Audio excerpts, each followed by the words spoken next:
I have here a $52 foundation, and we are going to put this to the test. I'm gonna let my bonitas know if this new Natasha Denona, what is this called? Hy-Glam Foundation is worth the cash or not, especially for my oily skin bonitas. You guys know I got you covered, so let's see if this is oily skin approved, if this is worth the hype and the $52, because that is not cheap. Right off the gate, we're starting off with a clean, fresh face. I actually just did an everything shower and I washed my hair and everything, and now we can put on this foundation and see what this is all about. So this is supposed to be a hydrating and blurring long wear radiant serum foundation. Right off the gate, we know that this is gonna have radiance. I do have oily skin. Now, I do wanna point out, as somebody with oily skin, I do like a very skin-like foundation.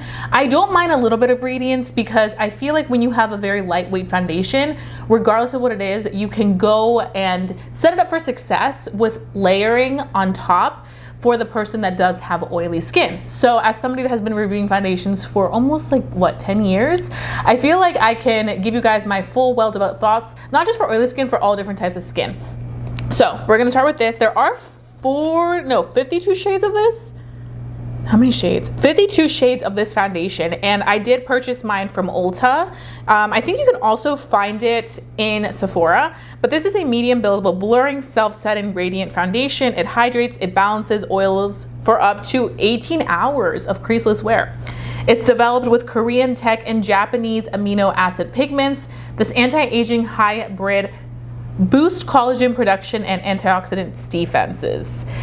So it's hypoallergenic, non-comedogenic. It's long lasting up to 18 hours. And it's gonna be blurring. Some of the key ingredients are jasmine mother cells, boost antioxidant defenses to brighten and fight hyperpigmentation. White tea silver needle, which blurs imperfections, calms redness, soothes, repairs, and strengthens the skin. It also has grape pomace, which boosts collagen, hydrates, reduces wrinkles, and detoxifies and improves skin. In here you do get 1 standard ounce. You open it up, I see, and I'm just gonna start pumping some product out. Now, the shade I'm a little on the fence about. I did end up going with the shade P4, so we shall see. I just didn't know how the other shades would look. I don't know. Vamos a ver. We'll see. It does feel very lightweight. It's a little creamier than runny. I thought it was going to be a little bit runnier just because it does say that it's a serum foundation, but we're going to see. Okay, so I'm just going to start right here, and then we can build our way up. Again, like I always like to do, we're going to do one side with a sponge and the other side with a brush. So let me bring you bonitas closer. I feel like this is gonna have good pigment.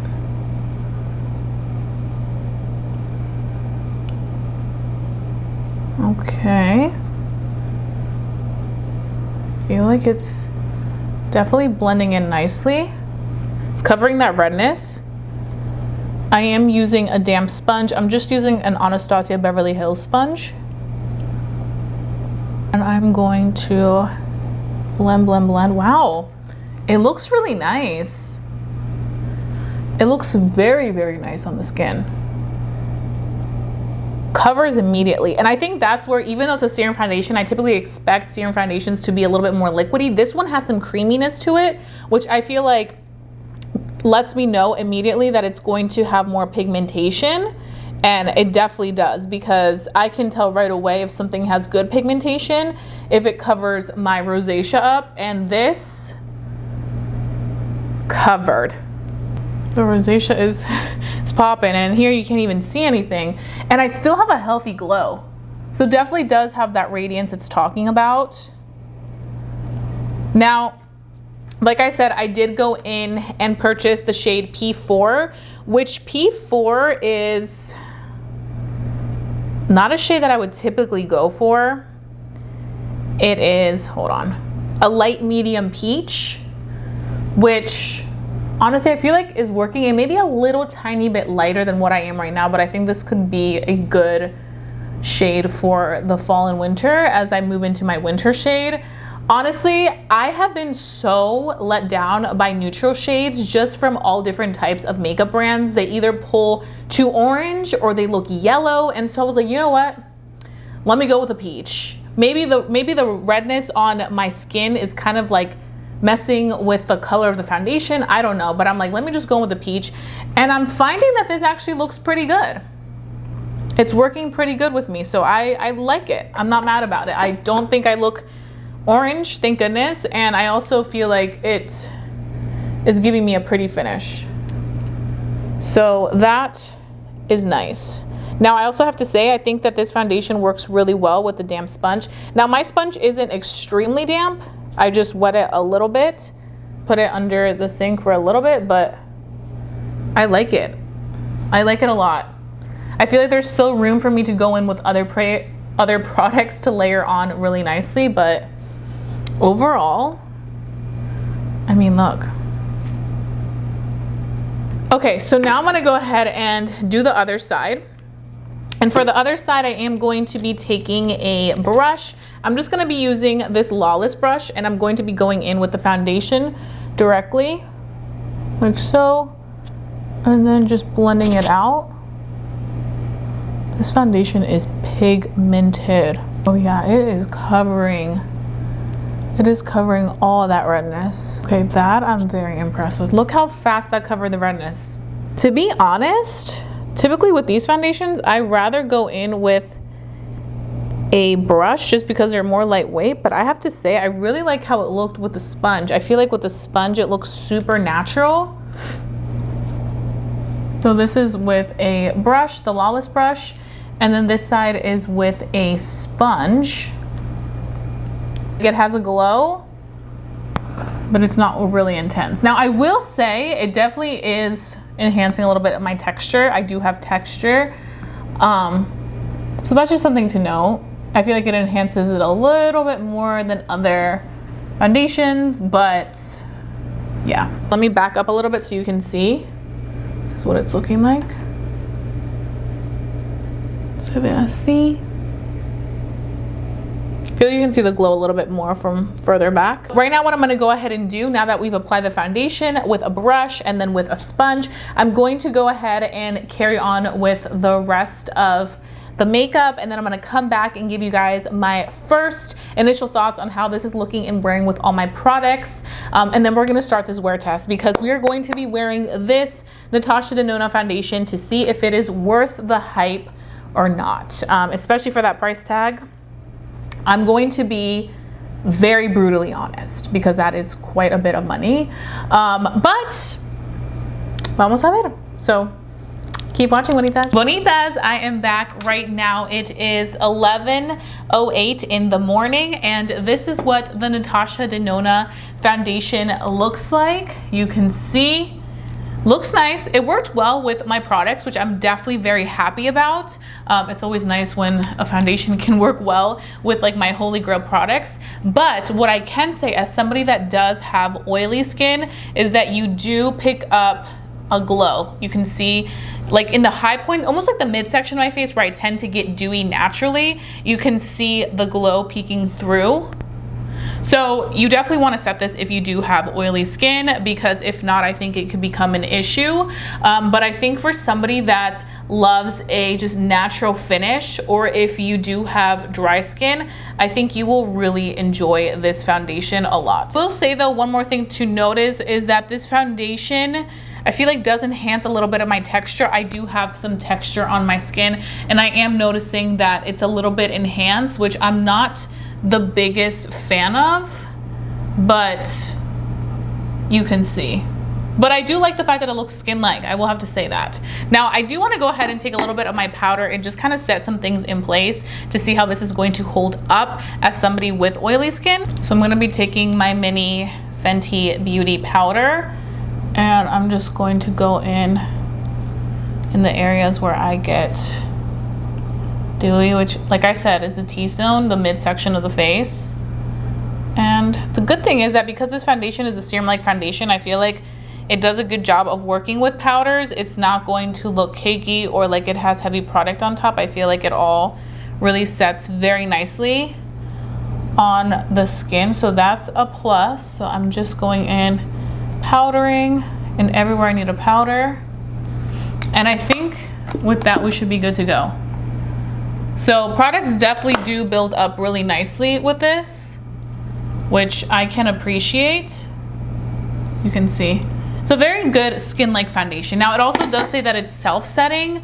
To be honest, I think for somebody more so with dry to normal skin, it'll be more so of a really good self-setting. I think for somebody like me that does have oily skin, it's more of like a natural glowy set. So you do have to go in with powders like I just went in with to really make sure that we absorb any of those oils so that it doesn't get too oily too quickly. So like I said, right now it is 11:11, make a wish. So this is what we have going on. And like I said, I think for somebody with oily skin, you definitely do have to set. But again, I'm going to be wearing this for the entire day, giving you guys my well-developed thoughts. You'll also see an natural lighting clip so you can see how this looks con la luz natural, natural light. And then we can go from there. As for the color, I do like this color. I think this color worked well with me, to be completely honest. I do think it's a little bit lighter than the shade that I would be right in this current moment, but I like the fact that there was no, what's it called? No orange or like too yellow. Like I think that this was just perfect. And then we went in with, you know, some bronzer and contour to warm it up and add shadow and dimension. And I think it all came together nicely. So I will have all the products that I used on this face down below in the description box. You guys can check them out. But I think we are ready to start our day. So I will see mis bonitas in a little bit so we can chat, but this is what it's looking like. Bonitas, I wanted to show you how the foundation looks in natural light. Here it is. Honestly, with the sun hitting the face hard, you can definitely see it has definitely some radiance to it, but I think overall, like, it doesn't look horrible, like horribly radiant. But again, I think on me with texture, it's not a blurring foundation, but it looks nice. Also the color, I think the color is perfect, which is a good thing. So I'm gonna keep wearing this for the rest of the day. Right now it is like 2 p.m. and then I will let you know how this does for the rest of the day. So keep watching. Okay, bonitas, I am back. Right now it is 7:02 p.m., which you can see right there. And I've worn this new Natasha Denona foundation for the entire day. So let's talk about my thoughts on how this wears on oily, texturized rosacea skin. So you guys can see definitely dewy. So I think for the person that has very oily skin, I wouldn't recommend this, not for $52. That is a lot of money for a foundation that's going to leave you dewy. And this is even with me setting. Now, I do think this foundation is best suited for those people that have dry to normal skin. I think you will really enjoy this foundation. It gives a pretty radiance. It doesn't look matte and flat. It doesn't look natural. Like it gives like a soft radiance from within that looks very skin-like. So that I definitely give the foundation a very pretty skin-like finish. It layers really well with the rest of the products that you put on top. So that's also a plus for anybody who wears like a good amount of product. So I will say for that, it does work well with other products. But I just think for somebody that has very oily skin, I don't think this is something that I would spend $52 on. Just not, you know, for me. Now I do also feel like it does transfer easily for me. It could also be because I have oily skin, so it just naturally transfers faster. I will say for me, this isn't blurring. I have texturized skin and I feel like it enhances my texture a little bit more. So I would say that if you have texture like me or more texture, it's not gonna be the most blurring foundation. So again, I think that if you have been eyeing this foundation and you have normal to dry skin, I think this may be something you really enjoy. If you have oily skin, very oily skin, I think you should pass on this. I don't think it's something that's going to be game changer for your skin type, because as you can see, this is what I look like. And obviously I could go ahead and blot it, which I'm gonna do because I'm gonna go take my dog on a walk right now. So I'm like, I need to, you know, not look so dewy, but it's 7 p.m. and it already looks like this. Some foundations that I wear, I'll wear them up until like 10, 11 and it'll look like this. But for 7 p.m. it looking like this, I'm just like, So I'm just going back in with my little powder and I'm going to set it again. And yeah, I mean, it works well with powders. I give it that. It definitely works well with powders, but I just think that for my skin type, it's just not the best. I mean, look at the difference. So that would just be something that I would recommend to anybody that's eyeing this. And also because it is a pricey foundation, it's not an affordable foundation where I can be like, oh yeah, like, you know, try it out. No, like $52, that's a good amount of money. So I'm just letting you know right now that definitely do think that if you have very oily skin, I would pass on this. But again, to each their own. What works for me may not work for you. What works for you may not work for me. So I'm just here to give you guys thoughts and feedback and review a foundation if you have been eyeing it. So let me know what your thoughts are down below. Have you tried this foundation? Do you love it? Do you hate it? Let's go ahead and chat down below. I love interacting with mis bonitas. I hope that this video was super helpful for you guys. I know that you guys asked me in the community polls which one I should review, and a lot of you guys said this one, but it was pretty close. So I think I'm gonna have to try the Makeup by Mario one next. So stay tuned for that Makeup by Mario foundation review. It's coming. That's pretty much it. If you enjoyed watching this video, give it a big thumbs up. Let me know to continue doing estos videos para mis bonitas. That being said, I hope you stay safe, stay blessed, and stay beautiful. Y nos vemos pronto. Adiós.